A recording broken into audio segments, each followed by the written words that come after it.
ওম নমো শ্রী ভগবতে রামকৃষ্ণায় নমঃ। ঠাকুর গোস্বামীজির চরণ কমলে আমার ভূ ভূ প্রণতি, আধুনিক প্রণাম। এই মঞ্চের চারিদিকে ঠাকুরের যে পার্শ্ববৃন্দের চিত্র আছে, চিত্রপট এবং যে সমস্ত দেব দেবী আছেন এবং সর্বোপরি আমাদের জগৎজননী মা কালিকা এবং তার পদাশ্রিত মহাদেবের চরণে আমার ভূরুচিত প্রণাম নিবেদন করি। আমার সম্মুখে উপস্থিত সকল ভক্তবৃন্দ, তাদের হৃদয়স্থিত ভগবান শ্রীরামকৃষ্ণকে আমার প্রথমেই বলে নিই, আগে একদিন আমার এখানে আসার কথা ছিল, কিন্তু আমার একটি রামকৃষ্ণ মিশন মহেন্দ্রপুর একটি কাজ করেছিল, আসতে পারেনি। ক্ষমাপ্রার্থীতার জন্য আমি যে এই সামান্য লীলা পাঠ করতে পারছি বা এইটুকু সামান্য সুযোগ পাচ্ছি, তার জন্য আমি আপনাদের কাছে চির কৃতজ্ঞ।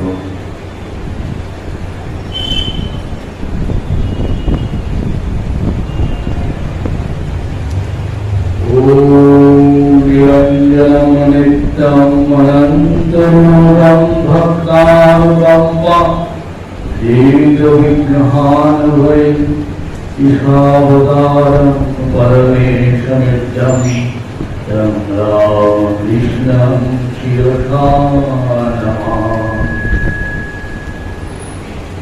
নাতো নামাদা না বন্ধুর্নাপ্তা না পুত্রো না পুত্রে না ভিত্রো না ভরতা না ভায়া না বৃত্তির্মমৈব গতিস্তং গতিস্তং ত্বমেকা ভবানি গতিস্তং গতিস্তং ত্বমেকা ভবানি গতিস্তং গতিস্তং ত্বমেকা ভবানি। ন জানামি দানম ন চ ধ্যানম যোগম ন জানামি তন্ত্রম ন চ স্তোত্রমন্ত্রম ন জানামি পূজম ন জানামো গতিস্ত্বং গতিস্ত্বং ত্বমেকা ভবানি গতিস্ত্বং গতিস্ত্বং ত্বমেকা ভবানি গতিস্ত্বং গতিস্ত্বং ত্বমেকা ভবানি। সেই বিশ্বপ্রসবিনী ভবানীর চরণে আমাদের প্রণাম। প্রথমে আমি তার কাছে অনুমতি প্রার্থনা করছি কিছু প্রসঙ্গ করার জন্য, কিছু পাঠ করার জন্য। আর আজকে আমি জিজ্ঞাসা করেছিলাম, বলেছেন আমাদের যিনি কর্তৃপক্ষে আছেন তারা বলেছেন যে আপনি আপনার মতো বলবেন। তো আমি ঠাকুর শ্রীরামকৃষ্ণকে নিয়ে আলোচনা করার লোক আমি সামলাতে পারছি না, তার চেষ্টা করি, আমরা আস্বাদন করি, আমিও আস্বাদন করব এই লীলা মাধুর্য। আপনারা আমরা সবাই একসঙ্গে সেই প্রেমের ঠাকুর, সেই আমাদের সবার হৃদয়স্থিত সেই ভগবান শ্রীরামকৃষ্ণদেব যিনি কৃপা করে এই যুগে এসেছিলেন। আমরা সবাই জানি প্রত্যেক যুগে ভগবানকে আহ্বান করা হয়, এই আহ্বানে কখনো শ্রীকৃষ্ণ রূপে কখনো রাম রূপে তিনি অবতীর্ণ করেছেন। কিন্তু এই জন্মে, এই জীবনে, এই অবতার লীলায় তিনি স্বয়ং বলছেন ক্ষুদিরামের কাছে যে আমি যাব, কিন্তু তিনি বলছেন আমি তোমার সেবা করতে পারবো না, আমার কি ক্ষমতা, আমি সামান্য ব্রাহ্মণ। কিন্তু তার এত কৃপা, এত তার করুণা আমাদের প্রতি, আমাদের উদ্ধার করতে তার এত ব্যাকুলতা, তিনি নিজেই স্বয়ং নেমে এসেছেন এই লীলা নাট্যের অংশগ্রহণ করেছেন। আর সেই মাধুর্য আমাদের হৃদয়কে পবিত্র করার চেষ্টা করছি, আমরা সেই মাধুর্যকে আস্বাদন করার চেষ্টা করি। আমরা দেখি ভগবান এই যুগে নেমে এসে তার জীবনে তার যে লীলা নির্ঝরণী, তার যে তরঙ্গ, সেই লীলা গঙ্গা, যেটা যেমন গঙ্গা যেমন সেই হিমালয় থেকে এসে আমাদের সমুদ্রে মিশেছেন, সেরকম তাঁর এবারে লীলায় আমরা দেখতে পাই যে হয়তো 5টি অঙ্ক, অনেক দৃশ্য, অনেক সুন্দর সুন্দর অপূর্ব দৃশ্য, কি তার মাধুর্য, কি তার অপূর্ব আস্বাদন। কিন্তু তার মধ্যে দেখি প্রথম অঙ্কে তিনি কামার পুকুরে বাল্যাবস্থায় কত লীলা করেছেন। তারপর তিনি লীলা করছেন দক্ষিণেশ্বরে এসে, এবং সেখানে দেখা যাচ্ছে তিনি ভবতারিণীর মন্দিরের পুজো এবং অসম্ভব সমস্ত সাধনা করছেন। এই অবতারেই প্রথম যে এত রকম সাধনা কোন অবতার করেননি। নিজের জীবন দিয়ে এত সাধনা করে কেউ দেখাননি, কিন্তু তিনি দেখালেন। প্রত্যেকটি সাধনায় উত্তীর্ণ হলেন এবং সমস্ত ধর্মের সাধনার ফলে ঈশ্বর লাভ করা যায়, ঈশ্বরকে পাওয়া যায়, সেই পথ দেখিয়ে দিলেন। আর তারপরে সেই মহাবাক্যটি ঘোষণা করলেন, সমস্ত পৃথিবীর বুকে, পৃথিবীর এই হানাহানি হিংসা বন্ধের চেষ্টা করে গেলেন চিরতরের জন্য। সমস্ত ধর্মে বিভেদের অবসান করে গেলেন। আর তৃতীয় অঙ্কে তিনি কি করলেন না, তার এই সাধনার পর বড় বড় মহাপুরুষ, বহু সাধক তার কাছে আসতে লাগলেন। সেই অঙ্কটি বড়ই অদ্ভুত, খুব মাধুর্য। তারপর কলকাতার সমস্ত ইংরেজি জানা পাশ্চাত্য শিক্ষার মানুষ তার কাছে এলো এবং তারা তার কৃপায় তারা সত্য কি, ধর্ম কি তারা জানতে পারল। এবং সেই অঙ্ক আমরা জানি কাশীপুরে অন্তর্লীলা।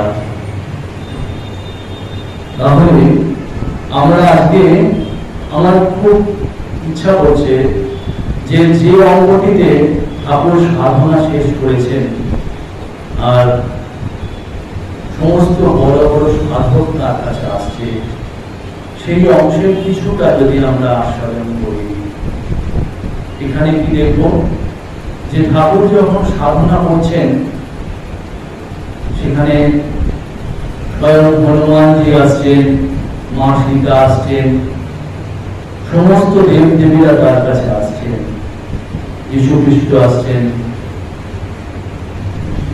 সবাইকে তিনি দর্শন করছেন, আলাদাভাবে সাধনা করছেন। এগুলো আমরা আস্বাদন করেছি বিভিন্নবার। কিন্তু তারপরে তিনি কি করলেন? তারপরে এই যে কলকাতার লোকেদের কেশবচন্দ্র সেন, তার থেকে নরেন্দ্র আলী, এই সমস্ত জ্যোতিষকে সামনে ধর্মের গুরু তত্ত্বটিকে তুলে ধরার আগে ভারতবর্ষের বহু সাধক তার কাছে এলেন এবং তারা উপকৃত হলেন, তাদের সাধনার পরিপূর্ণতা পেল। সেখানে আমরা যে জায়গাটা দেখি যে ভারতবর্ষে বিশেষ করে উত্তর ভারতে বহু সন্ন্যাসী এসছেন তার কাছে। বহু সন্ন্যাসী কখন এসছেন? জটাধারী রামলালের সঙ্গে করে। কি অপূর্ব মাধুর্য, কি সুন্দর লীলা।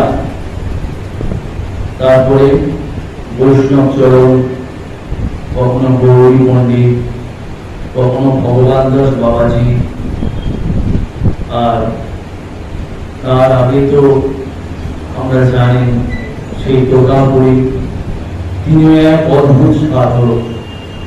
তিনিও এসছেন, তার সাধনার অন্তের দিকে তিনি এসছেন এবং তাকে বেদান্ত সাধনা শিক্ষা দিয়েছেন, কিন্তু নিজে লাস্টে শেষে নিজেও শিক্ষিত হয়েছেন। অপূর্ব এই লীলা। এরকম লীলা আমরা জানি না কত বছর ধরে আরো এখনো গবেষণা করতে হবে। তা আমরা এখন যদি যাই দক্ষিণেশ্বরে, সেই সময়টিতে যখন ঠাকুরের কাছে এসছেন ব্রাহ্মণী এসছেন, আমরা জানি তিনি ঠাকুরের শরীরে বিভিন্ন রকম যে ভাব এবং ভাবের দ্বারা বিভিন্ন বিকার উপস্থিত হচ্ছে, কষ্ট হচ্ছে, ঠাকুরের গা জ্বালা হচ্ছে, বিভিন্ন রকম শরীরের মধ্যে বিকার হচ্ছে। তখন কিন্তু ঠাকুরকে বিভিন্ন কবিরাজের কাছে নিয়ে যাওয়া হচ্ছে। আমরা এখানে কি দেখছি যে ঠাকুরকে সমস্ত কবিরাজের কাছে নিয়ে যাওয়ার ধরার পরেও ঠাকুর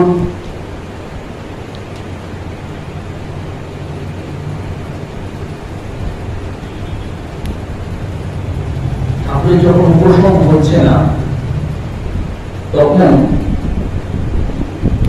আমাদের ব্রাহ্মণী বা বৈষ্ণবী ব্রাহ্মণী তাকে যখন মুকুলবাবু বলছেন যে এইসব বিভিন্ন বৈদ্য ডাক্তার দেখানো হয়েছে কিন্তু তার তো কোনো উপশম হয়নি, তখন তিনি বলছেন না না, এইসব ভাব। সেখানে তারা তখন নিয়ে এলেন বৈষ্ণব চরণকে, এবং বৈষ্ণব চরণ এসে বৈষ্ণব চরণ তখন আমরা দেখি যে ঠাকুরের কাছে আসার আগে বৈষ্ণব চরণ কিন্তু একজন খুব বড় পণ্ডিত এবং বৈষ্ণব ধর্মে তখনকার দিনের একজন বড় কঠোর, তাকে বহু লোক মান্য করে। তাকে ব্রাহ্মণী নিয়ে এলো এবং তিনি একা এলেন না, অনেককে সঙ্গে করে এলেন তার সমস্ত শিষ্যদের নিয়ে। তখন ব্রাহ্মণী বললেন যে আপনি যদি এই বিষয়ে অন্যরূপ বিবেচনা করেন তাহা হইলে ঐরূপ কেন করিতেছেন তাহা আমাকে বুঝিয়ে দিন। অর্থাৎ ঠাকুরকে সামনে রেখে সেই ভৈরবী ব্রাহ্মণী যাকে মাই পাঠিয়েছিলেন যেন যে তাদের সামনে এই সমস্ত পণ্ডিত কুলের সামনে তার ভাবটাকে উন্মোচন করার জন্য অদ্ভুত ভাবে যে ব্রাহ্মণী এসেছিল। আপনারা জানেন ব্রাহ্মণী যখন সেই গঙ্গার ঘাটে নামছেন তখনই কিন্তু ঠাকুর বলছেন নিজেকে, ওই দিকে দেখতে গিয়ে কে এলো, দিনে গিয়ে দেখছে সেই ব্রাহ্মণী। সেও কিন্তু ঠাকুরের খোঁজ করছে। সেই ব্রাহ্মণী তাকে তিনি কিন্তু ভগবত নির্দিষ্ট হয়ে এসছেন এবং তিনি যদি না আসতেন, আমরা জানি পরে তিনি ঠাকুরকে নিজের মনে করে, নিজের সম্পদ মনে করে নিজের করতে চেয়েছিলেন। ঠাকুর তার কথা শুনে চলবেন এমন তার ভাব ছিল, কিন্তু ঠাকুর ঈশ্বরই তাকে সরিয়ে দিয়েছেন। কিন্তু এই নাটকের এই অংশে লীলা নাট্যে তার কিন্তু বিরাট একটা বিরাট একটা ভূমিকা। তিনি যখন এই বলাতে, তখন আমাদের বৈষ্ণব চরণ সমস্ত ভগবান শ্রীরামকৃষ্ণের শরীরের সমস্ত লক্ষণকে তিনি পরীক্ষা করলেন। আর ঠাকুর কি বলছেন? ঠাকুর বৈষ্ণব চরণের অঙ্গ স্পর্শ করে বলছেন, ওগো হ্যাঁ গো হ্যাঁ, আমার এরকম হয় গো, আমার এরকম হয়। তিনি বালক তো, তিনি মজা দেখছেন। তখন বৈষ্ণব চরণ বলছেন যে যে প্রধান প্রধান ঊনবিংশ প্রকার ভাব বা অবস্থান সম্মিলনকে ভক্তিশাস্ত্র মহাভাব বলিয়া নির্দেশ করে এবং যাহা কেবলমাত্র ভাবময়ী শ্রী রাধিকা ও ভগবান শ্রী চৈতন্যদেবের জীবনে লক্ষিত হইয়াছে, কি আশ্চর্য! তাহার সকল লক্ষণগুলি তো এর মধ্যে প্রকাশিত হচ্ছে। অর্থাৎ ভাগবত শাস্ত্রে বলে যে 19টা লক্ষণ, এই 19টা লক্ষণের মধ্যে বড় বড় 2-5টা প্রকাশ পায় জীবের শরীরে, আর বাকি ভাব কেউ সংবরণ করতে পারে না, ধারণ করতে পারে না, শরীর রাখতে পারে না। কিন্তু ঠাকুরের শরীরে এই 19টা ভাব, সেই দেখে তিনি অবাক হয়ে গেছেন। বৈষ্ণব চরণের কথা শুনে সবাই অবাক। ঠাকুর কি বলছেন? ঠাকুর আনন্দে মধুরবাবুকে বলছেন, ওগো বলে কি গো, যা বলল রোগ নয়। শুনে মনটায় আনন্দ হচ্ছে, মানে আমার যে রোগ হয়নি এতেই আমার আনন্দ। আমাকে অবদান হতে হবে, আমাকে বিরাট একটা কিছু করতে হবে, এই ভাব তো তার নেই, কোনোদিনই ছিল না। আর মাও বলেছেন, মা কিন্তু যেটা যেটা বলেছেন একদম ঠিক ঠিক বলে গেছেন। মা যেটা যেটা বলেছেন একদম মায়ের মতন ঠাকুরের ব্যাখ্যাটা আর কি নেই। অনেক মহারাজরা বলেন যে সব থেকে বড় শিষ্য, আমরা যে এত শিষ্যের নাম করি, অনেক শিষ্যের নাম করি, আপনারা শুনেছেন মহারাজদের কাছে যে ঠাকুরের কিন্তু সব থেকে বড় শিষ্য কিন্তু মা। মায়ের উপরে কিন্তু ঠাকুরের কোনো শিষ্য নেই। ওরকম ঠাকুরের কোনো কথা কিন্তু কেউ মানেও নি, কেউ এরকম ঠাকুরকে এত বেদ লাভ করে সারা জীবন চলেনি। সাপ বনে খেয়েও তো সাপ বনে খাচ্ছে। ঠাকুরকে যদি কেউ ঠিক ঠিক বলে জানেন সে হচ্ছে মা।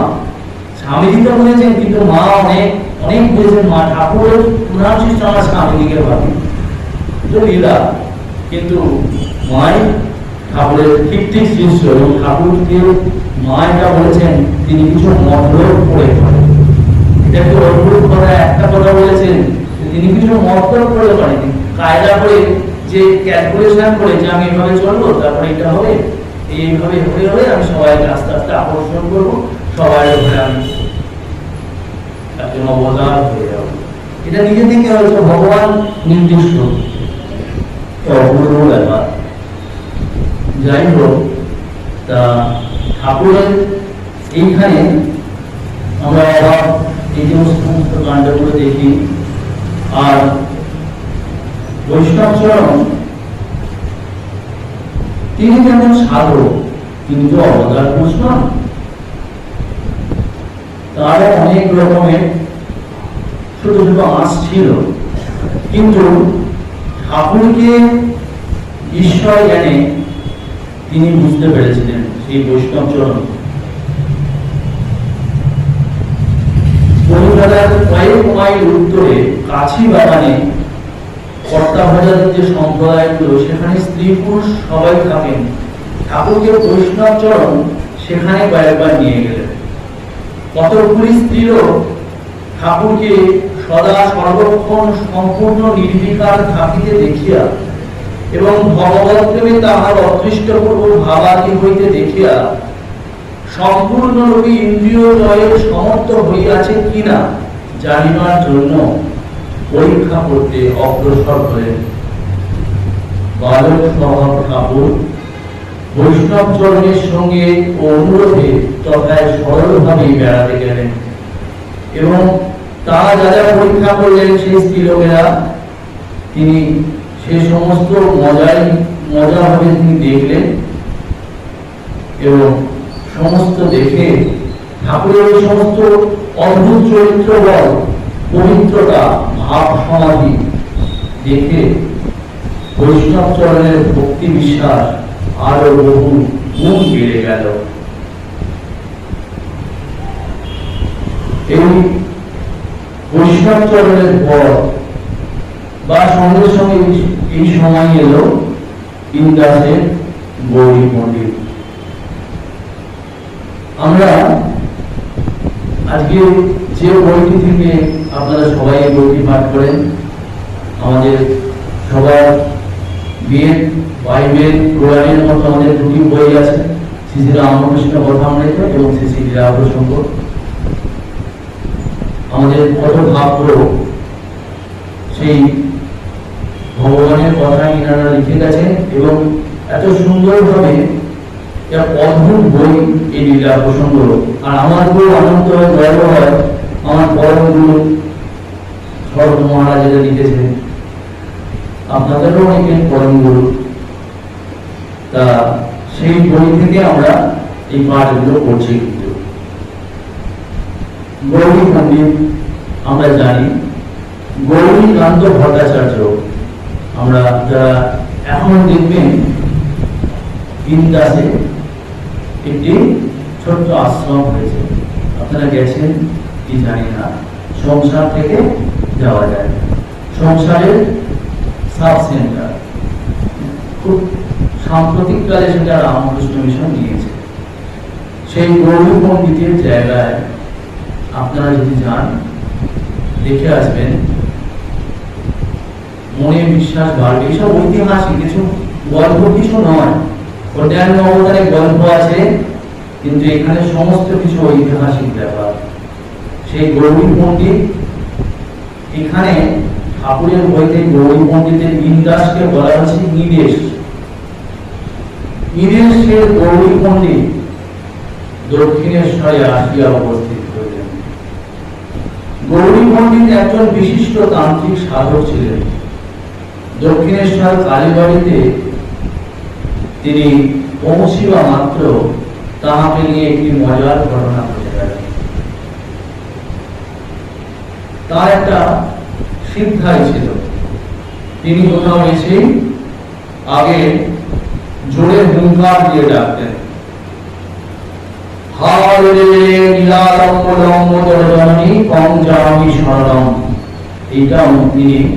এটা শঙ্করাচার্যের শ্লোক, সেই একটি পাঠ, একটি লাইন উনি এটা উচ্চস্বরে বলতেন। এটা গৌরী দেশে কেউ জানে না, কিন্তু দক্ষিণেশ্বরের সেই ফটক থেকে তিনি এইরকম জোরে হাঁপ দিলেন। আর আচার্যকৃত দেবী স্তোত্রের যে একবার তিনি বলতেন, আর এই একবার বললেই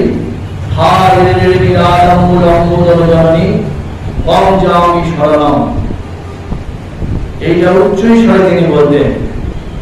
আর এই একটি বাক্য দিয়ে তিনি সবাইকে সম্মোহিত করে ফেলতেন। এটা ছিল তার সিদ্ধায়। এবং তারপরে তিনি যে যুক্তি বা তর্কে অবতীর্ণ হতেন, তার সঙ্গে পেরে সেই যুক্তি বা তর্ক যুদ্ধে কেউ জয়ী হতে পারত না। এটা ছিল তার সিদ্ধায়। কিন্তু ঠাকুর তো এখানে আরো মজার মানুষ। উনি যখন এই হাত দিলেন, ঠাকুর কিন্তু কিচ্ছু জানেন না, ঠাকুর হায় বলে চিৎকার করলেন। উনি এমন জোরে করলেন, ঠাকুর তার থেকে 10 গুণ জোরে করলেন। চারদিকে হইচই পড়ে গেল, সবাই বলল ডাকাত এসছে বলে, দারোয়ানরা ছোড়াছুড়ি করতে লেগে গেল। এবং তখন এই যে বলছেন যে একটা উচ্চৈলবে তিনি গম্ভীর স্বরে বীর ভাবোদ্যোতক ডাক দিলেন, হুঙ্কার ছাড়লেন। ঠাকুরও তার থেকে বেশি জোরে করতে লাগলেন। এবং তারপরে কিন্তু ওই রকম এই যে ঠাকুরের এই হাঁকের ফলে তার যে শক্তিটা ঠাকুর কিন্তু হরণ করে দিলেন। তিনি কিন্তু আর ঠাকুরের উপরে এই শক্তি ফলাতে পারেন। যেমন ঠাকুর তো সব সাধনাই করেছেন, ঠাকুর সবই সিদ্ধ হয়েছেন। তিনি যদিও সবকিছু জানেন, ভগবান আমরা জানেন বলে তবে তিনি জানেন তা তো নয়, তিনি জানেন, আমাদের সার্টিফিকেটের প্রয়োজন হয় না। কিন্তু এই যে বলছে হারে এমন শব্দ বললেন ঠাকুর, যে ঠাকুর পরে আস্তে আস্তে বলছেন বারংবার সেই দুই পক্ষের হারে রবে যেন ডাকাত পড়ার মধ্যে এক ভীষণ আওয়াজ উঠিল। কালুরাটি দরওয়ানেরা যে যেখানে ছিল শশব ব্যস্তে লাঠি সোটা লইয়া তদভিমুখে ছুটিল, অন্য সকলে ভয়ে অস্থির। ঠাকুরেরও তার মানে সেরকম গলা, ঠাকুরের গলা, ঠাকুর তো বিভিন্ন রকম, ঠাকুর কখনো এত নরম, এত সুললিত, এত মিষ্টি, কিন্তু কখনো ঠাকুরেরও বজ্রকণ্ঠ ছিল। ঠাকুরের আমরা মাস্টার মশাই বইতেও পড়েছি, ঠাকুর কখনো কিন্তু একদম বিগলিত ভক্ত বৈষ্ণব ভক্তদের মতো, কিন্তু কখনো মাস্টার মশাই বলছেন একাকি পশুরাজ সিংহ যেন বিচরণ করছেন, সেরকম ভাবে কিন্তু ঠাকুর আছেন। ঠাকুরকে যেন আমরা ভাবি বা সিনেমা বা নাটকে দেখি সবসময় একদম বড় বড় একদম না, ঠাকুর দরকারে কিন্তু মুছে উঠতেন, সিংহ বল তার মধ্যে ছিল, ঠাকুরের মধ্যে প্রয়োজনে কিন্তু সেটা প্রকাশ তিনি করতেন। সেই রকম এইখানে কিন্তু ঠাকুর এইটা করেছিলেন, এবং তখন সবাই কিন্তু বুঝতে পারল যে তারপরে ঠাকুর পরে বলতেন, মা জানিয়ে দিলেন গৌরী যে শক্তি বা শিক্ষায় লোকের বল হরণ করে নিজে অজেয় থাকত, সেই শক্তি এখানে ওইটুকে পরাজয় হওয়াতেই তার ওই শিক্ষাই আর থাকলো না। মা তার কল্যাণের জন্য তার শক্তিটা নিজেকে দেখিয়ে এর ভেতরে টেনে নিলেন। ঠাকুর নিজেকে দেখিয়ে, ঠাকুর তো আমি বলতেন না, নিজেকে দেখিয়ে বলছেন যে এর মধ্যে সেই শক্তিটাকে টেনে নিলেন। আর এই গৌরী পণ্ডিত, সেই গৌরী পণ্ডিতের কথা যত বলা যায়, তিনিও এক বিরাট সাধক ছিলেন, বিরাচারী তান্ত্রিক সাধক। তিনি আমরা দেখেছি তার জীবনীতে যে তিনি কাশীতে, তিনি অল্প বয়সে তিনি শাস্ত্র চর্চা করতে কাশীতে গিয়েছিলেন, এবং সেখানে তিনি সমস্ত শাস্ত্রের উৎপত্তি লাভ করে তারপরে তৈলঙ্গ স্বামীর কাছে গিয়েছিলেন, এবং তৈলঙ্গ স্বামীর কাছে তিনি কিছু যোগ সাধনা শিখেছিলেন এবং খুব ভালোভাবে সেগুলো উত্তীর্ণ হয়েছিলেন। তারপরে গৌরী পণ্ডিত এসে ইন্দাসে তার একটি দুর্গা মণ্ডপ আছে, এবং দুর্গা পূজার সময় প্রতি বছর তিনি জগদম্বার পুজোর সময় সেখানে নিজের স্ত্রীকে পূজা করতেন। ঠাকুর যেমন নিজের স্ত্রীকে পূজা করেছেন, কিন্তু সে তো অনেক উচ্চ ভাব, ঠাকুর তো ঠাকুর, কিন্তু গৌরী পণ্ডিতও কিন্তু তখনকার দিনে তিনিও বহু পুরনো প্রাচীন, এবং তিনি এখানে লেখা আছে কথাটা আমাদের লীলা প্রসঙ্গে, দুর্গা পূজার সময় জগদম্বার পূজার যথাযথ সমস্ত আয়োজন করিয়া বসনা অলঙ্কারে ভূষিত করিয়া আলপনা দেওয়া পিঠে বসাইয়া নিজের গৃহিণীকে শ্রী শ্রী জগদম্বা জ্ঞানে 3 দিন ভক্তি ভরে পূজা করতে। তন্ত্রের শিক্ষা যত স্ত্রী মূর্তি সকলেই সাক্ষাৎ জগদম্বার মূর্তি, সকলের মধ্যেই জগৎ মাতা, জগৎ পারিণী ও আনন্দদায়িনী শক্তি বিশেষ প্রকাশ। সেই জন্য স্ত্রীমূর্তি মাত্রই মানবের পবিত্র ভাবে পূজা করা উচিত। স্ত্রীমূর্তির অন্তরালে শ্রী শ্রী জগৎ মাতা স্বয়ং রহিয়াছে, এ কথা স্মরণ না রাখিয়া ভোগ্য বস্তু মাত্র বলিয়া সকাম ভাবে স্ত্রী শরীর দেখিলে উহা শ্রী শ্রী জগন্মাতারই অবমাননা করা হয় বলিয়া মানুষের অনেক অকল্যাণ উপস্থিত হয়। এখানটা আমরা দেখলেই বুঝতে পারি যে বর্তমানে আমাদের সমাজে এত অবনতি, এত কষ্ট কেন? স্বামীজিকে বারবার এটা বলেছেন, স্ত্রীদের পূজা করার কথা, এবং এখানেও সেই জন্য শরৎ মহারাজ লিখছেন, চণ্ডীতে দেবতাগণ দেবীকে স্তব করিতে করিতে বলিতেছেন, বিদ্যা সমস্তা স্তব দেবী ভেদা স্ত্রিয় সমস্তা সকলা জগৎসু ত্বয়িকয়া পূর্ণমদমস্বস্তৈত কাতে স্তুতি স্তব পরাপরতি। হে দেবী, তুমি জ্ঞান রূপিণী, জগতে উচ্চাবত যত প্রকার বিদ্যা আছে, যা হইতে লোকের অশেষ প্রকার জ্ঞানের উদয় হয়, সে সকল তোমাতেই প্রকাশিতা। তুমি স্বয়ং জগতের যাবতীয় স্ত্রীমূর্তি রূপে বিদ্যমানা। এইভাবে গৌরীও তার যে স্ত্রী ছিলেন তার স্ত্রীকে পূজা করতেন। আর গৌরী মন্দিরের আরেকটি অদ্ভুত কথা এখানে শরৎ মহারাজ লিখছেন, গৌরীর আরেকটি অদ্ভুত কথা আমরা শ্রী শ্রী ঠাকুরের মুখে শুনিয়াছিলাম। বিশিষ্ট তান্ত্রিক সাধকেরা জগন্মাতার নিত্য পূজান্তে হোম করিয়া থাকে। গৌরীও সকল দিন না হোক, অনেক সময় এরকম হোম করিতেন। অপর সাধারণে যেমন জমির উপর মৃত্তিকা বা বালুকা দ্বারা বেদি রচনা করিয়া তদুপরি কাষ্ঠ সাজাইয়া অগ্নি প্রজ্বলিত করেন এবং আহুতি দিয়া থাকেন, কিন্তু গৌরী স্বীয় বাম হস্ত শূন্যে প্রসারিত হইয়া হস্তের উপরে এক মন কাঠ প্রজ্বলিত হইয়া অগ্নিতে দক্ষিণ হস্ত দ্বারা আহুতি প্রদান করিতে।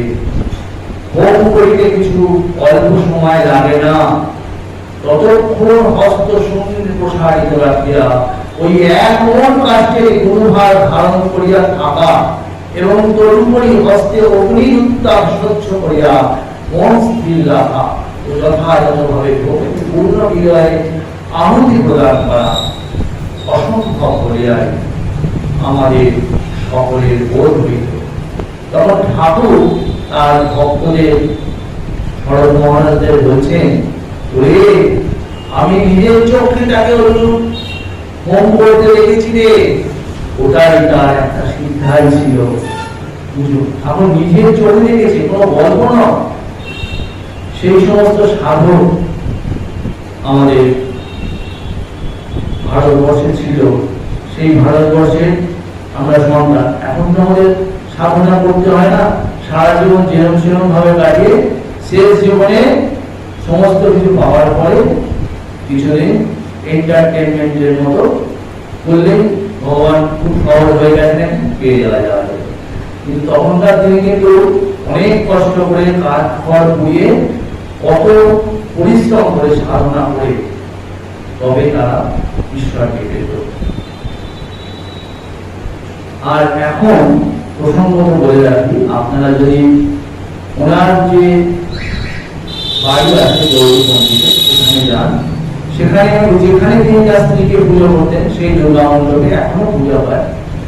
তার নিজের পুত্রের কোন সন্তান ছিল না, তার ভাইয়ের 4 ভাই, তার ভাইয়ের সন্তানেরা আছে, তারাই চণ্ডী পাঠ করে এখনো পূজা করে, যেটা বলা। কিন্তু সেইখানে রামকৃষ্ণ মিশন নিয়েছে, তৈরি করছে, কিন্তু এখনো সাধুদের নিবাস হয়নি, তারপরে তো ভক্তদের নিবাস।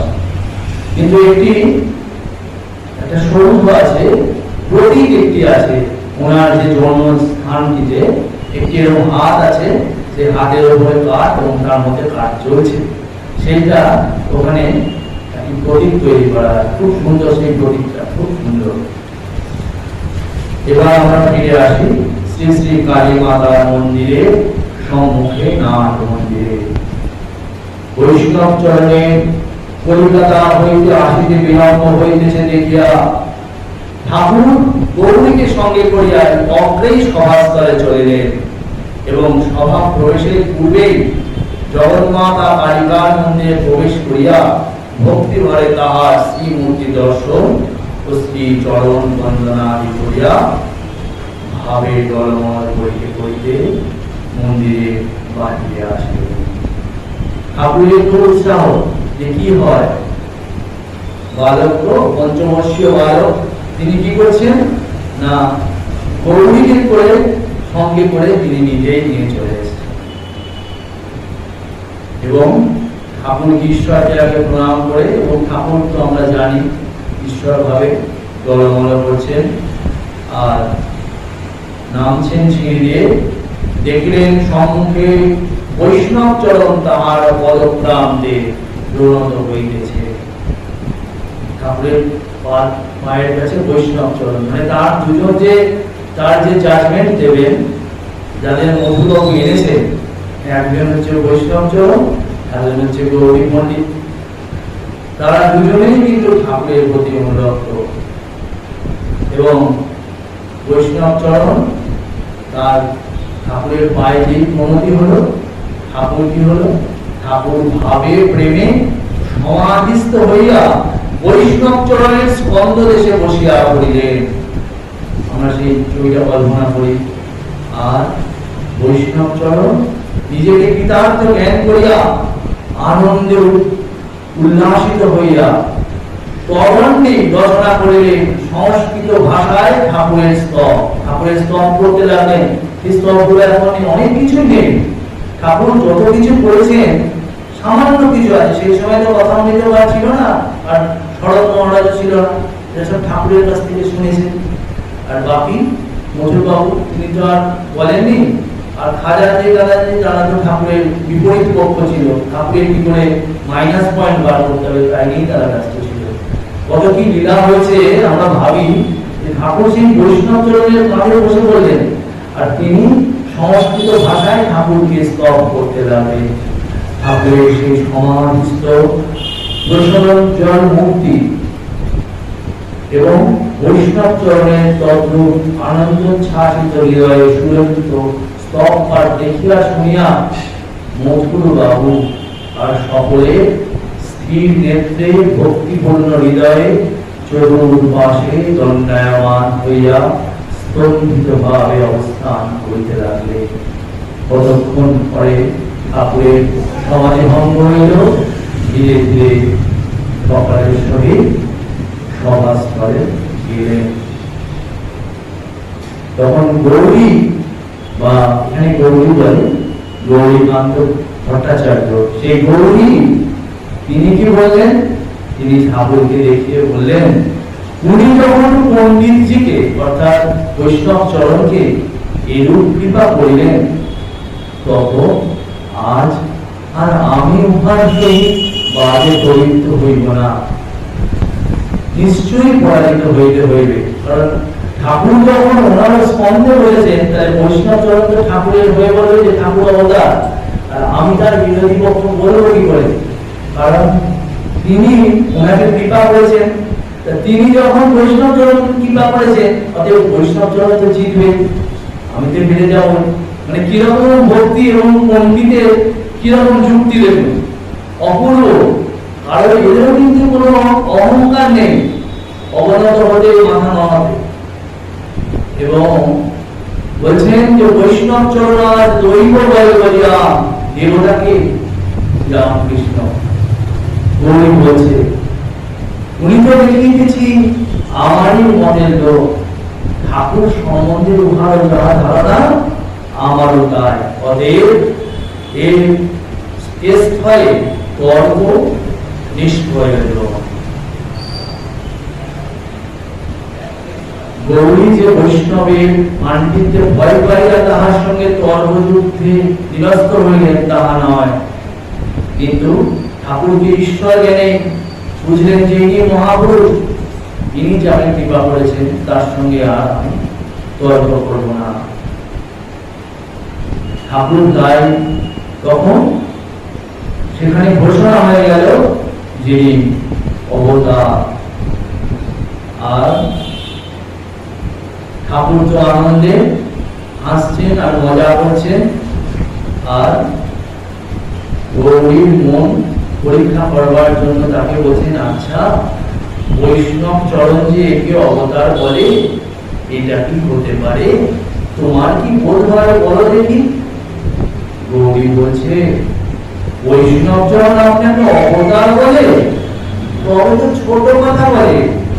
আমার ধারণা, যাহার অংশ হইতে যুগে যুগে অবতারেরা লোক কল্যাণ সাধনে জগতে অবতীর্ণ হইয়া থাকেন, যাহার শক্তিতে তাহারা ওই কার্য সম্পন্ন করেন, যাহার শক্তিতে অবতাররা সাধন করেন, আপনি স্বয়ং তিনি। এত কথা বলে দিলেন যে যিনি অবতারদের পাঠান, যাদের অংশ অবতাররা, আপনি স্বয়ং তিনি।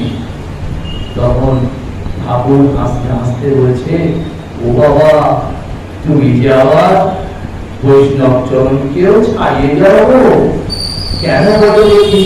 আমাকে তুমি কি দেখেছো বলো দেখি। গৌরী বলছে, শাস্ত্র প্রমাণে আর নিজের প্রাণের অনুভব হইতে বলিয়ে গেছি। এই বিষয়ে যদি কেহ বিরুদ্ধ পক্ষাবলম্বন করে, আমার সহিত কোন দলকে প্রবৃত্ত হয়, তাহলে আমি আমার ধারণা প্রমাণ করিতে প্রস্তুত আছি। ঠাকুর বালকের ন্যায় বললেন, তোমরা এত সব কথা বলো, কিন্তু কে জানে বাবু, আমি তো কিছুই জানি না। গৌরী বলেন, ঠিক কথা, শাস্ত্র ওই কথা বলে, আপনিও আপনাকে জানেন না, অতএব অন্যা কি করে আপনাকে জানবে? কোন তত্ত্ব দেখুন, ঈশ্বর স্বয়ং ঈশ্বরের কত মহিমা, কত বিশাল, সেটা নিজেই বুঝতে পারেন না। আর অন্য ঈশ্বর ছাড়া অন্য সেকেন্ড ব্যক্তি সেই করে উঠবে। বলছে, যদিও কাহাকেও কৃপা করে জানান, তবেই সে জানতে পারে। এই হলো আমাদের সেই তর্কের অবসান। এবং তারপরে আমরা দেখি যে গৌরী বিদায় নিয়ে কিছুদিন ছিলেন, প্রায় 2 বছরের মতো ঠাকুরের কাছে ছিলেন। তারপরে বিদায় নিয়ে ঠাকুর বলছেন, সে কি গো গৌরী, সহসা বিদায় কেন, কোথায় যাবে? গৌরী করজোড়ে বলছেন, আশীর্বাদ করুন, যেন অভীষ্ট সিদ্ধ হয়, ঈশ্বর বস্তু লাভ না হইয়া আর আমি সংসারে ফিরিব না। এইভাবে গৌরী ফিরে গেলেন। এবং আমরা এখান থেকে দেখি যে শুধু কলকাতার ইংরেজিয়ানা কিছু পাশ্চাত্য শিক্ষায় মানুষকে শিক্ষিত করা নয়, যুগ যুগ ধরে যারা এই ঈশ্বর চর্চা করছেন, আমাদের হিন্দু ধর্মের বড় বড় সমস্ত সাধক শ্রেণী, তাদেরও ঠাকুর গৌরী কি বলছেন, কালিয়ার গৌরাঙ্গ এক বোধ হলে তবে বুঝবো কি জ্ঞান হলো। ঠাকুর বলছেন,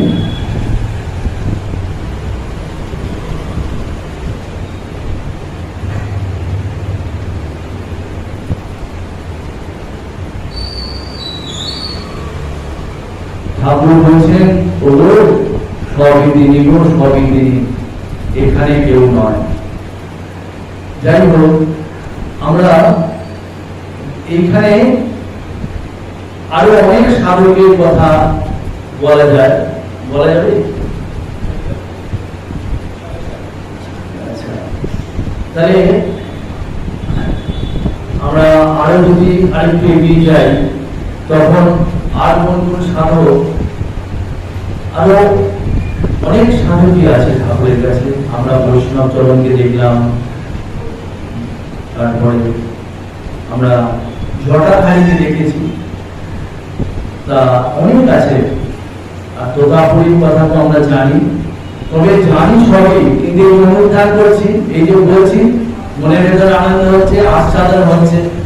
আর সেই আমার গুরুদেবের কথা ভূষণানন্দজি মহারাজ বলছেন, আরো অনেকেই বলেন এখন যে চন্দন ঘষতে ঘষতে তার গন্ধ বেরোয়। সেই গন্ধ আমি তো সব থেকে বেশি উপকৃত হচ্ছি, যত বার করছি তার সঙ্গ করছি। ঠাকুরকে আরেক জায়গায় দেখা যায় যে ঠাকুর তো সব জায়গায় চলে যেতেন, যেখানে শুনতেন ভগবানের নাম, ভগবত প্রসঙ্গ, তিনি স্বতঃপ্রমাণিত হয়ে যেতেন। হৃদয়ে বলতো, ও মামা তুমি যেখানে যাবে সব জায়গায় ওরা ডাকে না, বলছে না তুমি যাবে, বলছে না সব জায়গায় আমাকে নিয়ে চল, বল না কোথায় হচ্ছে তুই নিয়ে চল। সবাই বিরক্ত হতো, তখন তো হৃদয় আছে, তখন তো বাকিরা সবাই আসেনি, তখন হৃদয়েও কিন্তু আমরা দেখেছি অপূর্ব এক মানুষ। হৃদয়ের কিন্তু বহু সাধনা নারীরা ঠাকুরের কাছে থাকতে পারে। তা হলো কি, হৃদয়কে সঙ্গে নিয়ে ঠাকুর করুণায়, আমরা এটা বলি সবাই জানেন, আবার জীবনে আস্বাদন হোক, করুণায় আর একজন যে একটা লীলা হবে ঠাকুরের।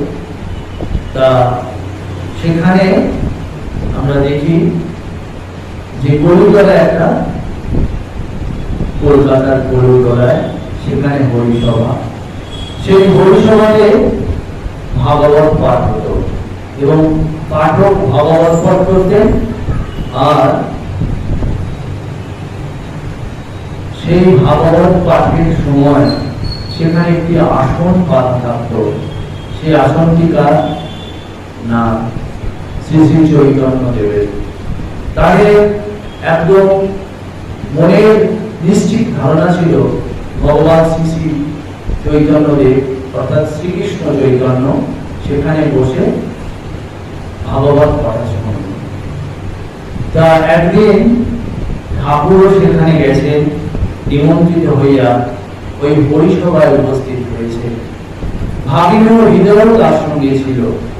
কেউ কেউ বলেন পণ্ডিত বৈষ্ণব চরণ, যাহার কথা আমরা পূর্বে বলেছি, তিনি সেদিন ভাগবত পাঠে ব্রতী ছিলেন,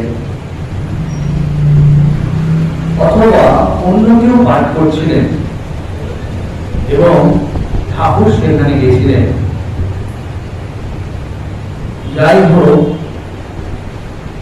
যে আসনটি ছিল ওইটি চৈতন্যের আসন বলিয়া নির্দিষ্ট হইল। সকলের ভক্তি ভয়ে উহার সম্মুখে প্রণাম করিলেন, আর উহাকে তাহাদেরও কখনো বসতে দিলেন না।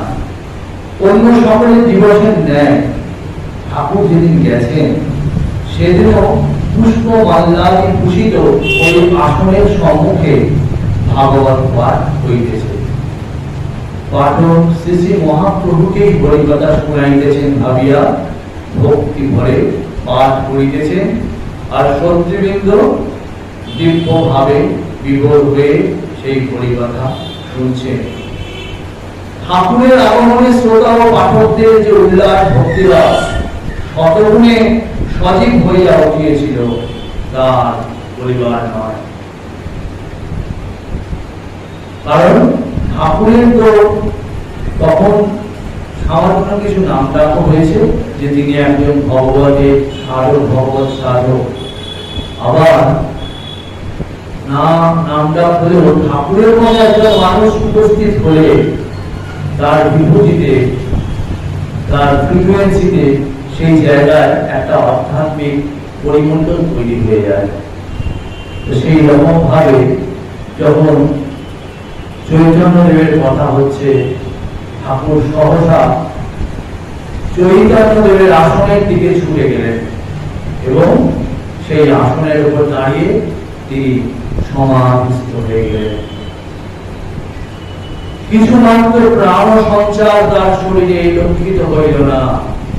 তাহার জ্যোতির্ময় মুখে সেই অদৃষ্টপূর্ব প্রেমপূর্ণ হাসি এবং চৈতন্য দেবের মূর্তি সকলে যেমন দেখিতে পাওয়া যায়, সেই প্রকার উদ্ধরিত হস্তে অঙ্গুলি নির্দেশ দেখিয়া বিশিষ্ট ভক্তজনেরা প্রাণে প্রাণে বুঝিলেন যে ঠাকুর ভাবমুখে শ্রী শ্রী মহাপ্রভুর সহিত একেবারে তন্ময় হইয়া গিয়াছে। তাহার শরীর মন এবং ভগবান শ্রী শ্রী চৈতন্যের শরীর মনের মধ্যে স্থূল দৃষ্টে দেশ কাল এবং অন্য নানা বিষয়ের বিস্তর ব্যবধান থাকলেও ভাবমুখে উঠতে উঠিয়া সে বিষয়ে কিছু মাত্র প্রত্যক্ষ হইতে যার তখন বলিতেছেন না। তাহলে আমরা দেখি ঠাকুর সেই আসনের উপর বসে দাঁড়িয়ে পড়লেন এবং চৈতন্যদেব যেভাবে হাত তুলে থাকতেন ঠিক সেইভাবে হাত তুলে চৈতন্যদেবের মতো তিনি ভাবাবিষ্ট হয়ে গেলেন। কিন্তু যখন বলছেন চৈতন্যদেব এবং ঠাকুরকে দেখতে কিছুটা তফাৎ এবং তাদের কালও 500 বছরের এদিক ওদিক, কিন্তু কখন কিন্তু কিচ্ছু মনে হচ্ছে না, মনে হচ্ছে স্বয়ং চৈতন্যদেব দাঁড়িয়ে আছে। ঠাকুরের প্রবল ভাব প্রবাহে সকলেই তৎকালে নিমিত্ত অবশ হইয়া অনির্দেশ্য কোন এক প্রদেশে যেন ভাসিয়া চলিতেছে।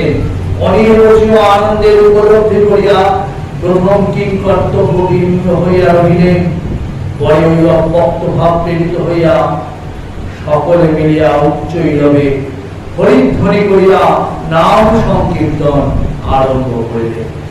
প্রথমে সবাই অবাক হয়ে গেল, যখন হুঁশ এলো তখন নামের উন্মত্ত হরি নামে একদম নামের বন্যা বয়ে যেতে লাগলো এবং ঠাকুরও তাদের সঙ্গে হাত তুলে নাচতে লাগলেন। সংকীর্তনে হরিনাম শ্রবণ করিতে করিতে ঠাকুরের নিজ শরীরে কতকটা হুঁশ আসিল এবং ভাবের প্রেমে বিভোর অবস্থায় কীর্তন সম্প্রদায়ের সহিত মিলিত হইয়া তিনি কখনো উদ্দাম মধুর নৃত্য করিতে লাগলেন, আবার কখনো কখনো ভাবে রাগ সহ্যে সমাধিমগ্ন হইয়া স্থির নিশ্চেষ্ট ভাবে অবস্থান করিতে লাগলেন। ঠাকুরের ওই চেষ্টায় উপস্থিত সাধারণের ভিতরে উৎসাহ আরো বাড়িয়া গেল। কিন্তু তখন শ্রী চৈতন্যের আসনে ঠাকুর দাঁড়িয়েছেন কি দাঁড়াননি এইটা কারণ সবাই আনন্দ উপভোগ করলেন। সেই মাধুর্য তাদের হৃদয়ে হৃদয়ে স্পর্শ করল, প্রত্যেকেই স্পন্দিত হলেন এবং সেই মুহূর্তে তারা ঈশ্বর উপলব্ধি করলেন। কিন্তু তারপর সাধারণ জনের ভাবের প্রশমন হয় এবং আমাদের বিবেকানন্দজি কি বলেছেন যে এই ভাব চৈতন্যদেবের ভাব আমরা যে হাত তুলে নাচি ঠাকুর স্বামী কিন্তু এটাকে খুব একটা পছন্দ করেনি। কেন কি না, এই ভাব যখন ওঠে ভাব কিন্তু আবার নামতে থাকে তৎক্ষণাৎ। সবাই কিন্তু এই ভাব ধরে রাখতে পারে না এবং এদেরও তাই হলো, ভাব যখন নামলো তখন তারা হই হই করে উঠলো, আনাঘুষো করতে লাগলো যে চৈতন্যদেবের আসনে কে এসে বাবাজি এসে বসে পড়ল। এটা তারা কিন্তু কেউ কিন্তু ভালোভাবে নিল না এবং লোকমুখে ওই কথা বৈষ্ণব সমাজের সর্বত্র প্রচারিত হইয়া গেল। সবাই মিলে বলল যে এক পক্ষ প্রথমে হয়তো কেউ কেউ সমর্থন করলেন, কিন্তু অন্য দল যারা নিন্দা করে তাদের জোর আপাত দৃষ্টিতে অনেক বেশি হয়। তারা এত নিন্দা করতে লাগলো ঠাকুরের, চারিদিকে কিন্তু সেই প্রবল বন্যা বসে গেল। বৈষ্ণব সমাজ ক্রুদ্ধ হয়ে উঠল ঠাকুরের উপর এবং লোকমুখে বৈষ্ণব সমাজের সর্বত্র প্রচারিত হইল এবং ভগবান দাস বাবাজিও উহা শুনিতে পারলেন। শুধু শোনাই নয়, ভবিষ্যতে আবার ওইরূপ হইতে পারে। ভগবান ভাবের ভান করিয়া নাম যশ প্রাপ্তি ধূর্ত ভান্ডেরা ওই আসন অধিকার করতে পারে। পরিসভার সদস্যগণকে যেন কেউ ওই আসনে ভবিষ্যতে আর না আসে সেই জন্য সবাইকে সাবধান করে দিলেন। এই হলো প্রথম অঙ্গের প্রথম দৃশ্য।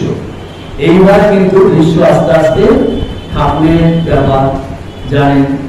ঠাকুর তো অন্যরকম ঠাকুর আমাদের ঠাকুর, আর তো দ্বিতীয় কেউ নেই, ঠাকুরের উদাহরণ। তোমার তুলনা তুমি, আর কোনো তুলনা নেই। তা সেই তুলনা তো ভগবান শ্রীরামকৃষ্ণ। শ্রী চৈতন্য পদাশ্রিত সিদ্ধ বাবাজি নিজ ইষ্ট দেবতার আসন অজ্ঞাতনামা শ্রী রামকৃষ্ণ দেব দ্বারা অভিকৃত হইয়া শোনা অবধি বিরক্ত হইয়া রইলেন। ক্রোধান্ত হইয়া তাহার উদ্দেশ্যে তিনি কটু বাক্য বলিলেন এবং তার এই ক্রোধ এবং বিরক্তি ধীরে ধীরে আরো বাড়িয়া গেল। এই ঘটনার কয়েকদিন পরে শ্রীরামকৃষ্ণ দেব শতপ্রণমিত হয়ে ভাগিনীয় হৃদয় ও মধুর বাবুর সঙ্গে লইয়া কালনায় উপস্থিত হলেন। প্রত্যুষে নৌকা ঘাটে আসিয়া লাগিলে মধুর থাকিবার স্থান প্রভৃতি বন্দোবস্ত করতে ব্যস্ত হইয়া পড়িলেন। আর শ্রীরামকৃষ্ণদেব চিত্তাবসরে হৃদয়কে সঙ্গে লইয়া শহর দেখতে বহির্গত হইলেন এবং লোককে ঠিকানা জানিয়া ক্রমে ক্রমে সেই ভগবান দাস বাবাজির আশ্রম সন্নিধানে উপস্থিত হইলেন। শ্রীরামকৃষ্ণ ভাগিনীকে নিয়ে সেইখানে গেলেন এবং গিয়ে বাবাজির নিকট উপস্থিত হলেন। কিন্তু শ্রীরামকৃষ্ণ আপাতমস্তক একটি কাপড়ে অনেকটা ঘোমটা দিয়ে রেখেছেন। প্রথমত ঠাকুর অনেক সময় লজ্জা পেতেন, অনেক সময় কুণ্ঠাবোধ করতেন। আর দ্বিতীয়ত ঠাকুর দেখতে গেছেন বাবাজিকে, আর হৃদয় গিয়ে বলছেন, আমার মামা ঈশ্বরের নামে কেমন বিহ্বল হইয়া পড়ে, অনেক দিন হইতে ওইরূপ অবস্থা, আপনাকে তিনি দর্শন করতে এসেছেন। এবং পরে হৃদয়রাম বলছে,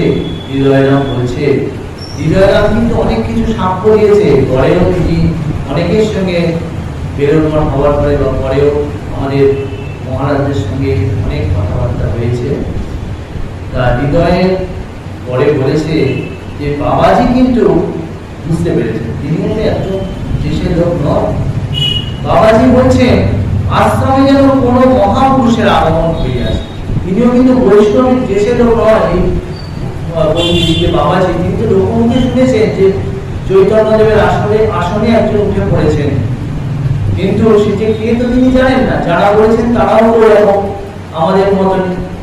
কিন্তু doctor, MD doctor, MBBS doctor, ডাক্তারকে বোঝে। কিন্তু আমরা যদি এখন ডাক্তারের বিচার করতে চাই, এই ডাক্তার ভালো না ওই ডাক্তার ভালো, যেরকম হয় সেরকম। যাই হোক, এইবার বাবাজি প্রথমে বললেন যে দেখো তো কোন মহাপুরুষ এখানে এসেছেন কিনা। তার যে সমস্ত চেহারা আছে বৈষ্ণবদের, তারা বললো না, তারা তো ভাবে মহাপুরুষ মানে একটা কিছু বিশেষ কিছু হবে। কিন্তু হৃদয় ভিন্ন অপরগাত্র সেই সময় তারা সেরকম ভাবে দেখতে পেলেন না যাকে দেখা যায়। হৃদয় কিন্তু দেখতে সুন্দর, বেশ হৃদয়ের রঙকেও বেশ সুন্দর দেখতে, আর বাকিরা তাদের বৈষ্ণব সাধু। যাই হোক, তখন ভগবান দাস বাবাজি তার শিষ্যদের সঙ্গে কথা বলতে লাগলেন। তখন একজন সাধুকে নিয়ে আসা হলো, যিনি হচ্ছেন বাবাজির এক শিষ্য। সে কিছু অবৈষ্ণব সুলভ কার্য করেছে, যেটা বৈষ্ণবদের পক্ষে করা ঠিক নয়। তখন বাবাজি তার উপর ক্রোধে ফেটে পড়লেন। তারপরে আমরা দেখছি বাবাজির চরিত্রে একটু কিন্তু প্রয়োগ আছে।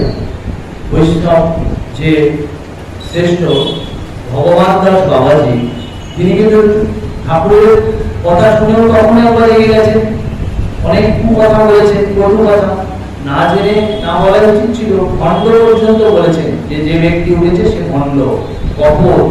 আর এখানেও তাই হলো, ওই যে ব্যক্তি একটি সাধক, সে কিছু দোষ ত্রুটি করে ফেলেছে।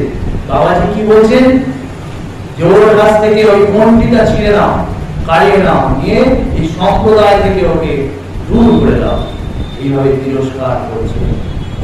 আর শ্রীরামকৃষ্ণ তথায় উপস্থিত হইয়া বাবাজিকে সাষ্টাঙ্গে প্রণাম করে এক পাশে দীনভাবে উপবিষ্ট হইয়া আছে। এইসব শুনছে। সর্বাঙ্গ প্রস্তাবিত থাকায় তাহার মুখমণ্ডল ভালো হইয়া তাহার নয়ন গোচর হচ্ছে না। তিনি ঐরূপ আসিয়া বসিবা মাত্র হৃদয়ে তাহার পরিচয় পূর্বোক্ত কথাগুলি বাবাজিকে পুনরায় নিবেদন করিলেন। যে কি বললেন, যে আমার মামা ঈশ্বরের নামে বিহ্বল হইয়া পড়িয়াছেন, অনেক দিন হইতে ঐরূপ অবস্থা আপনাকে দর্শন করিতে আসিয়াছেন। বাবাজি একটু স্মিত হাস্য করিলেন এবং ঠাকুরকে এবং তাহাকে প্রতি নমস্কার করলেন এবং কোথা হইতে আসিয়াছেন এইসব প্রশ্ন করছেন। নমস্কার করে কোথা থেকে এসেছে বলছেন দক্ষিণেশ্বর থেকে। সব উত্তর দিচ্ছেন, কিন্তু কে না, আমাদের হৃদয়রাম। তিনি কিন্তু এখানে নাটক করে আছেন, নাটক করছেন না, কিন্তু আমাদের দৃশ্য দেখি, চোখের সামনে দেখি কি সুন্দর অপূর্ব, যে এই কাঁকড়ায় বসে আছেন বাবাজি, তিনি তার উচ্চ স্থানে বসে আছেন, প্রচুর শিষ্য সমাবৃত হইয়া, আর তার সামনে বসে আছেন হৃদয়রাম, আর তার পাশে আমাদের ভগবান, আমাদের হৃদয়ের পুরুষ বসে আছেন, সমস্ত মুড়ি দিয়ে, কাপড় মুড়ি দিয়ে বসে আছে। আর বাবাজি কথা বলছেন আর মালা ঘোরাচ্ছেন। হৃদয় বলছেন যে আপনি এখনো মালা রাখিয়াছেন কেন?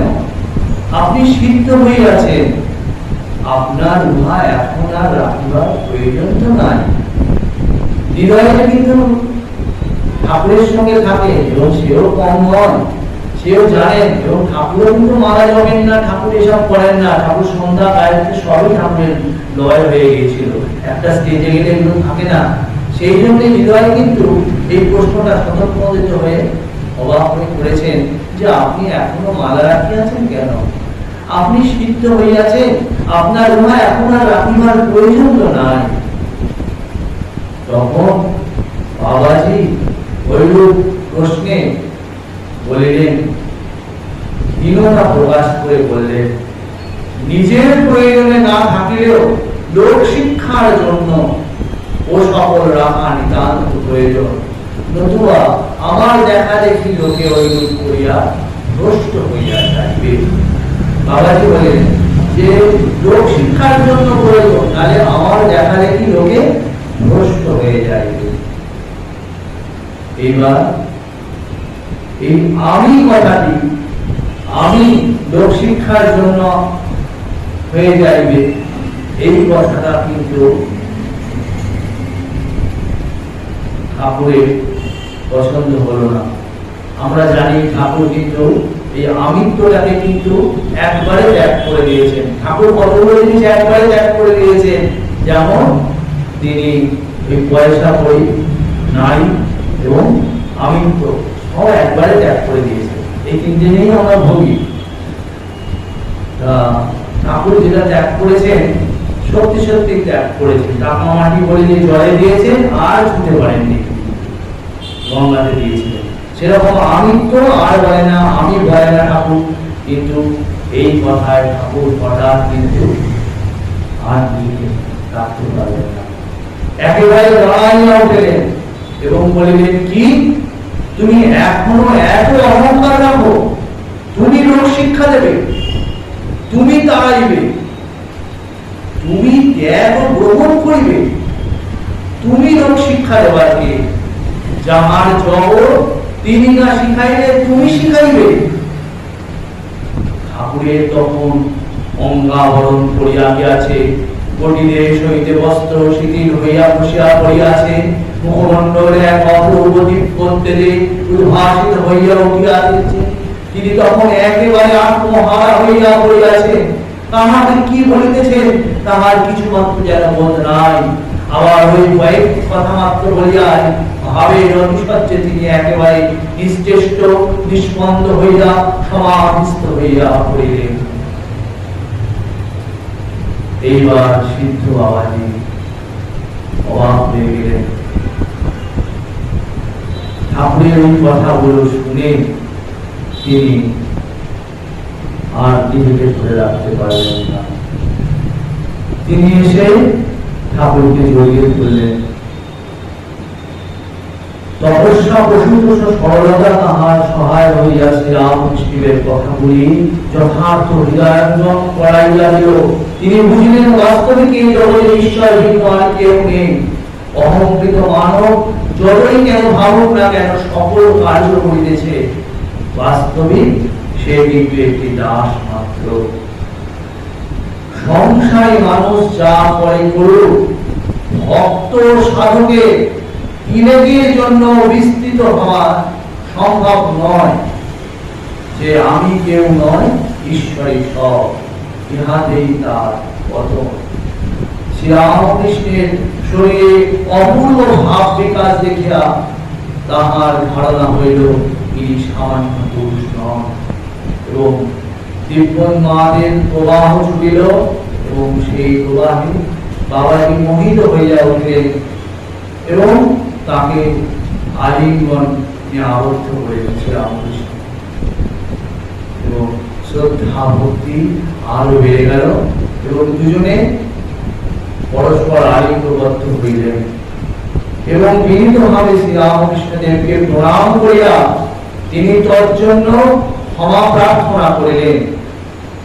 যখন শুনিলেন যে কলুটলায় বৈষ্ণবায় এই ব্যক্তি আত্মহারা হইয়া শ্রী চৈতন্য দেবের আসন অধিকার করিয়া বসিয়া আছিলেন, এইটা তখন যেই শুনলেন সবাই বলল এবং হৃদয় তাকে সাক্ষ্য দিলেন যে এই ব্যক্তি সেই ব্যক্তি। ঠাকুর যখন তো সমাধিস্থ হয়ে গেছেন, বলছেন যে ঠাকুরের কোনো কাপড়ই নেই, কোটি দেশের কাপড়ও তার হয়ে গেছে সম্পূর্ণ।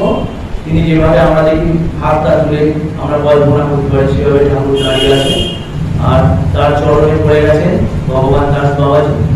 তারপরে ঠাকুর তাকে আলিঙ্গন করছেন আর তখন ক্ষমা প্রার্থনা করছেন, বলছেন যে আমি যে আপনাকে পূর্বে যে আপনাকে কটু কথা বলিয়াছি, আমাকে আপনি ক্ষমা করুন। মধুর বাবু এই শুনে মধুর বাবু এসে উপস্থিত হয়েছেন এবং তিনিও খুব খুশি হয়েছেন এবং সমস্ত দেববিগ্রহের সেবা ও একদিনের মহোৎসবের জন্য মধুর বাবু ব্যবস্থা করে দিলেন এবং পরের দিবসে সেই আশ্রমে হই হই করে দেব নিজে পূজা হলো এবং মহোৎসব হলো এবং সবাই কীর্তন সুখে কীর্তন আনন্দে সবাই মাতোয়ারা হয়ে উঠলেন ভগবান দাস বাবাজি এবং আমাদের প্রাণের ঠাকুর প্রেমের ঠাকুর শ্রীরামকৃষ্ণদেব।